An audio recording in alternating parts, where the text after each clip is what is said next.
Welcome to Chillin' 101. We hope this video helps.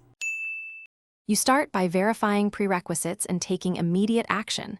Open Android Studio, check the SDK path, and confirm your Android Studio version.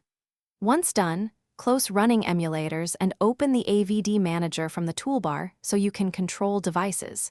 Make sure to back up the AVD folder and config files before altering anything.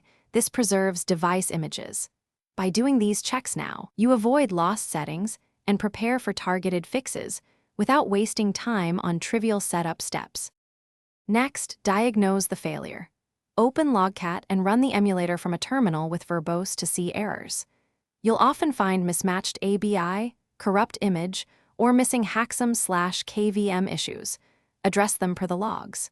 If a device is corrupt, delete and recreate the AVD using the identical system image and ABI so apps behave consistently. Also update SDK tools, emulator and platform tools.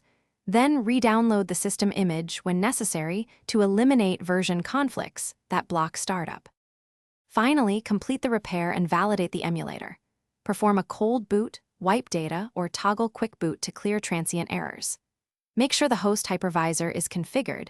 Install Hacksum on Windows or enable KVM on Linux and use proper Intel or AMD drivers, because the emulator depends on virtualization. If problems persist, remove the user AVD folder and reinstall SDK components, then restore from your backup. If nothing works, the key troubleshooting tip is to check emulator logs for permission or version mismatch messages. Thanks for watching. Consider subscribing if we helped you.